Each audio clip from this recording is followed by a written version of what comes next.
Salut à tous, c'est François et on est aujourd'hui chez Gliss Evolution avec Philippe Martin, fondateur de Elevate, qui va nous parler de la toute dernière année de la planche de chez Twintip, de chez Elevate, la Stellar. À toi Philippe. Exactement, bonjour François, bonjour à tous.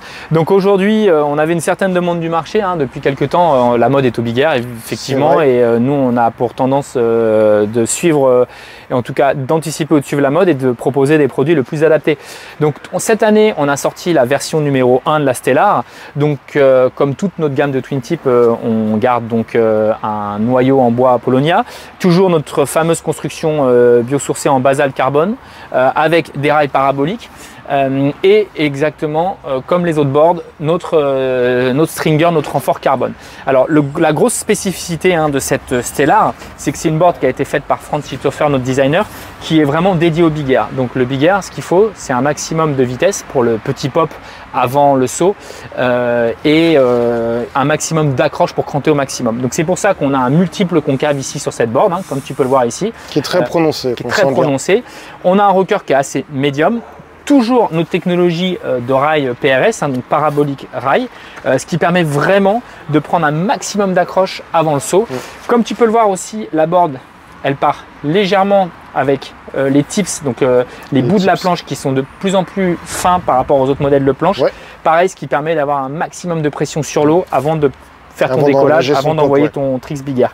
Donc c'est vraiment une board typée big air, comme tu peux le voir dans la construction comme dans le shape. C'est la première version de la Stellar qu'on a sortie de cette année. Comme tu peux le savoir, Stellar, ça fait penser au nom, aux étoiles, à la hauteur. L'objectif c'est d'aller toujours plus haut. L'objectif c'est d'aller toujours plus haut. On a vraiment un retour incroyable sur la Stellar cette année de la part de tous nos riders. C'est vrai, un retour vraiment très positif. Moi, je l'ai fait essayer à pas mal de gens, j'ai pas mal de riders ou d'amis qui l'ont essayé. Le retour, il est vraiment excellent pour le coup. On a également cassé un peu le code du graphisme habituel de chez Elevate. Comme tu peux le voir, la board, elle diffère de ce qu'on a pu faire les autres années en termes de design. Et ça, c'est très apprécié aussi de la part de nos clients. Donc c'est vraiment quelque chose à essayer d'urgence. On a des retours incroyables. La board est vraiment magnifique. Donc je vous invite à aller l'essayer. Yes. N'hésitez pas à venir l'essayer. On en aura bientôt une en test chez Gliss Evolution ou à se rapprocher de nos riders locaux qui en ont. Voilà. On peut également vite fait parler des Seago que vous avez sortis cette année. Exactement, donc j'ai tendance à aimer dire que les pads et les straps dans le kite, c'est un peu comme les chaussures de ski. On a tous une morphologie de pied qui est différente, donc il a fallu que nous on s'adapte. Jusqu'à aujourd'hui, on en offrait un seul modèle qui s'appelait les Ergo. Et les pieds sont tous différents. Il y avait des gens qui aimaient plus ou moins les Ergo, donc on a proposé une solution alternative avec un shape vraiment différent aujourd'hui au niveau de la physionomie du pied. Et on arrive avec un pad qui est encore plus confortable, qui s'appelle le Seago.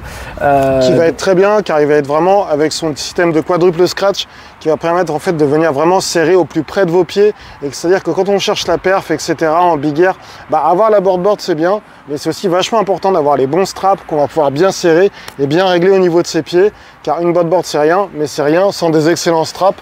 Et là, je pense qu'on touche vraiment un très bon point avec Elevate grâce à ces Seago. Les straps, c'est très important, les pads et les straps, parce que c'est ce qui transmet en fait. C'est l'appréhension du pied. C'est ce qui transmet exactement entre le corps et la planche et la surface de l'eau. C'est vraiment ce qui transmet tout. Donc des straps trop rigides, c'est pas confortable. Des straps trop mous, on perd en contrôle et on perd en vivacité. Donc il faut trouver toujours le bon ratio, le bon équilibre entre des pads confortables, mais quand même qui arrivent à donner du répondant à la planche. C'est vachement important d'avoir une réactivité directe sous les pieds. Carrément. Donc je pense que ce modèle de Seago fait l'affaire dans sa globalité. Voilà. Écoutez les gars, merci d'avoir suivi cette vidéo et à bientôt. À très bientôt. Merci à toi Philippe. Merci à toi François. Salut. À bientôt.